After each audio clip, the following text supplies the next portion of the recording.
السلام علیکم ناظرین، میں ہوں آپ کا ہوسٹ محمد عقیل اور ہمارے اس چینل میں آپ سب کو خوش آمدید۔ ناظرین کرام، آج کی اس ویڈیو میں ہم آپ کو بتائیں گے کہ کدو کی سبزی کے فائدے، جو بے شمار فائدے ہیں۔ تو چلیے کدو کی سبزی کے فائدے جانتے ہیں۔ ناظرین، یہ کدو کی سبزی آپ کے درجہ حرارت کو بھی مفید رکھتا ہے اور یہ بخار میں بھی بہترین کارآمد ثابت ہوتا ہے، اور اس کے علاوہ بادی پن اور بلغم کی شکایت سے بھی آپ کو دو چار نہیں ہونے دیتا۔ اور اس کے علاوہ گرمیوں کے موسم میں کدو کھانے سے پیاس کی شدت میں کمی ہوتی ہے اور معدے کی تیزابیت بھی دور ہوتی ہے اور دل و دماغ کو بھی تقویت ملتی ہے، اور اسی لیے تو طب نبی صلی اللہ علیہ وآلہ وسلم میں اس کا گوشت کے ساتھ استعمال کرنا بہترین ثابت ہوا ہے۔ دالوں میں جس طرح مونگ کی دال بے ضرر ثابت کی جاتی ہے، اسی طرح سبزیوں میں کدو کو بھی بے ضرر ثابت یعنی کہ تصور کیا جاتا ہے۔ ناظرین، کدو کا پانی یرقان کے لیے بہت ہی زیادہ مفید ہے، اور کدو کے چھلکے میں قدرت نے بواسیر جیسے مریض کے لیے بھی شفا رکھی ہے۔ اس کے لیے کدو کے چھلکے لے کر ان کو سائے میں خشک کر کے باریک پیس لیں، اور ان پیسے ہوئے چھلکوں کو 6 ماشا سے 1 تولہ تک سادہ پانی سے کھا لیا کریں اور اسے اپنا معمول بنا لیں۔ اور یہ ٹوٹکا نہ صرف بواسیر کے مریضوں کے لیے مفید ہے بلکہ خونی پیچش کے لیے بھی لاجواب ہے۔ کان میں پانی چلا جائے یا پھر کان میں درد ہو تو اس کے لیے کدو کا پانی نہایت ہی مفید ہے، اور کان میں درد ہونے کی صورت میں اگر آپ اس کے کان میں 2 سے 3 قطرے کدو کا ڈال دیں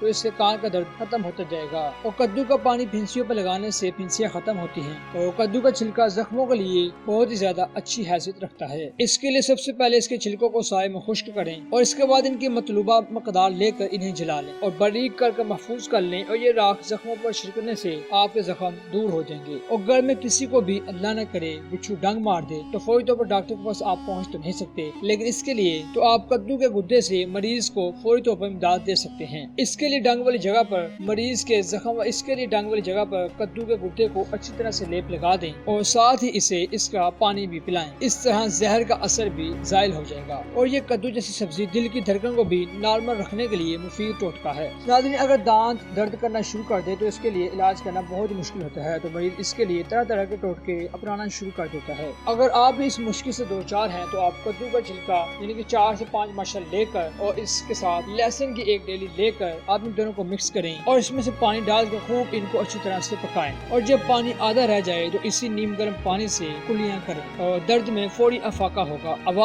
آواز کا بیٹھ جانا یہ بہت ہی معمولی سی بات ہے اور یہ کسی بھی شخص کو ہو سکتی ہے، اور اس سے چھٹکارے کے لیے کدو کے نیم گرم پانی سے گراڑے کریں، اور اس کے لیے ٹوٹکا خناق جیسی شدید بیماری کے لیے بھی راحت کا باعث بنتا ہے۔ اور اگر چھینکے مار مار کر آپ کا برا حال ہو جاتا ہے تو گھبرانے کی بالکل ضرورت نہیں۔ اس کے لیے آپ روزانہ کدو کے 2-4 قطرے ناک میں ٹپکا دیں، چھینکیں آنا بند ہو جائیں گی۔ اور ایسے مریض جن کو دائمی قبض سے شکایت ہو وہ بھی کدو سے مفید ہو سکتے ہیں، کیونکہ کدو کے استعمال سے اس موذی مرض سے نجات حاصل کرنے کے لیے مدد ملتی ہے۔ اور کسی چیز کو مکھیوں سے محفوظ رکھنے کے لیے اس پر کدو کے یعنی کہ چھلکے وغیرہ رکھ دیں اور مکھیاں ہرگز اس پر نہیں بیٹھیں گی۔ تو ناظرین، یہیں تک تھی آج کی ہماری مختصر ویڈیو۔ ہم امید کرتے ہیں کہ آپ کو آج کی ویڈیو بھی کافی پسند آئی ہوگی۔ ویڈیو پسند آنے کی صورت میں ہمارے چینل کو سبسکرائب، لائک اور شیئر کرنا مت بھولیے گا۔ اسی کے ساتھ اپنے ہوسٹ محمد عقیل کو دیجیے اجازت، اپنا خیال رکھیے گا۔ پھر ملتے ہیں ایک اچھی نئی ویڈیو کے ساتھ۔ اللہ حافظ۔